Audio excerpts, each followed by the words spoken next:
ओम नमः शिवाय, ओम नमः शिवाय, ओम नमः शिवाय। आज 36वां अध्याय देख रहे हैं हम। सप्त ऋषियों का शिव के पास आगमन। मतलब सप्त ऋषि हिमालय जी से बात करके पार्वती जी के लिए वापस शिवलोक आते हैं। ब्रह्मा जी बोले, हे मुनि श्रेष्ठ नारद, शैलराज हिमालय और मैना से विदा होकर सप्त ऋषि भगवान शिव के निवास स्थल कैलाश पर्वत पर पहुंचते हैं। वहां पहुंचकर उन्होंने दोनों हाथ जोड़कर शिव जी को प्रणाम किया और उनकी भक्ति भाव से स्तुति की। तत्पश्चात उन्होंने कहना आरंभ किया, हे देवादिदेव महादेव, परमेश्वर, महाप्रभु, महेश्वर, हमने गिरिराज हिमालय और मैना को समझा दिया है।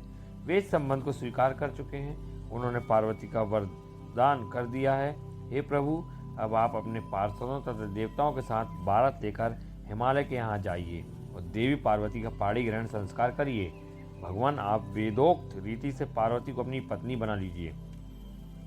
सप्तऋषियों का यह वचन सुनकर त्रिलोकीनाथ भगवान शिव बहुत प्रसन्न हुए और बोले, हे ऋषि गण, मैं विवाह के रीति रिवाजों के संबंध में कुछ नहीं जानता। आप लोगों ने पूर्व में विवाह की जो रीति देखी हो अथवा इस विषय में आप जो कुछ जानते हो, कृपया मुझे बताएं। भगवान शिव के इस शुभ वचन को सुनकर सप्तऋषि बोले, भगवान, आप सर्वप्रथम श्रीहरि विष्णु एवं सृष्टिकर्ता ब्रह्मा जी को उनके पुत्रों एवं पार्षदों सहित यहाँ बुला लीजिए। सभी ऋषि मुनियों, यक्ष, गंधर्वों, किन्नरों, सिद्धगणों एवं देवराज इंद्र सहित सभी देवताओं और अप्सराओं को अपने विवाह में आमंत्रित करें। वे सब मिलकर इस विवाह का सफल आयोजन करेंगे। ऐसा कहकर सप्तऋषि भगवान शिव से आज्ञा लेकर उनकी भक्ति भाव से स्तुति करते हुए प्रसन्नतापूर्वक अपने धाम को चले गए। तो ये 36वां अध्याय था। और 37वां अध्याय हिमालय का लग्न पत्रिका भेजना। नारद जी ने पूछा, हे तात महाप्राज्ञ, कृपा कर अब आप मुझे यह बताइए कि सप्तऋषियों के वहाँ से चले जाने पर हिमालय ने क्या किया। ब्रह्मा जी बोले, नारद, जब वे सप्तऋषि हिमालय से विदा लेकर कैलाश पर्वत पर चले गए तो हिमालय ने अपने सगे संबंधियों एवं भाई बंधुओं को आमंत्रित किया। जब सभी वहाँ एकत्रित हो गए तब ऋषियों की आज्ञा के अनुसार हिमालय ने अपनी राजपुरोहित श्री गर्ग जी से लग्न पत्रिका लिखवाई। उसका पूजन अनेकों सामग्रियों से करने के पश्चात उन्होंने लग्न पत्रिका भगवान शंकर के पास भिजवा दी। गिरिराज हिमालय के बहुत से नाते रिश्तेदार लग्न पत्रिका को लेकर कैलाश पर्वत पर आ गए। वहां पहुंचकर उन्होंने त्रिलोकीनाथ भगवान शिव के मस्तक पर तिलक लगाया और उन्हें लग्न पत्रिका दे दी। शिव जी ने उनका खूब आदर सत्कार किया। तत्पश्चात वे सभी वापस लौट आए। शैलराज हिमालय ने देश के विविध स्थानों पर रहने वाले अपने सभी भाई बंधुओं को इस शुभ अवसर पर आमंत्रित किया। सबको निमंत्रण भेजने के पश्चात हिमालय ने अनेकों प्रकार के रत्नों, वस्त्रों और बहुमूल्य आभूषणों तथा विभिन्न प्रकार की बहुमूल्य देने योग्य वस्तुओं को संग्रहित किया।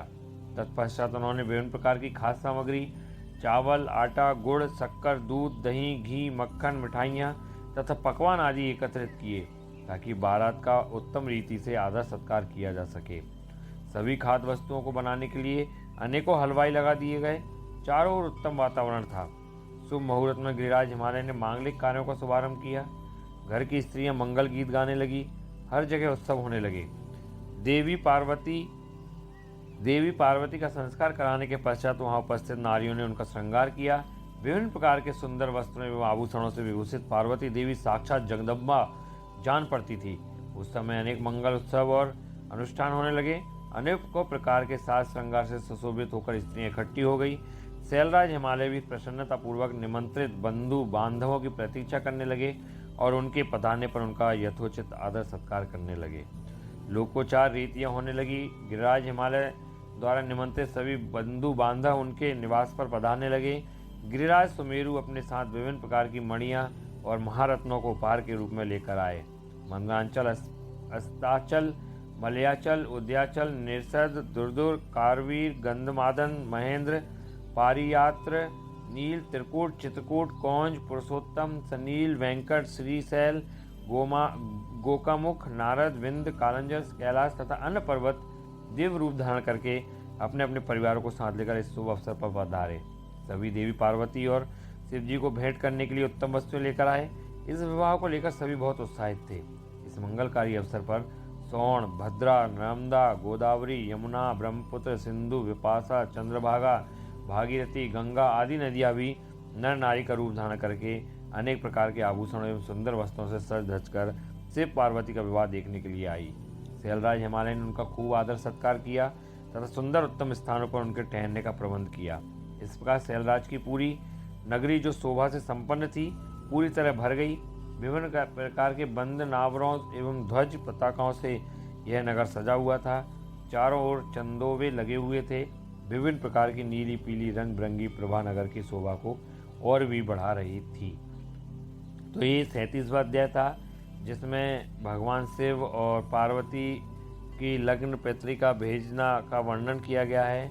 आगे हम 38वां अध्याय देखेंगे। इस अध्याय में हमने दोनों अध्याय देख चुके हैं, 36वां और 37वां। ओम नमः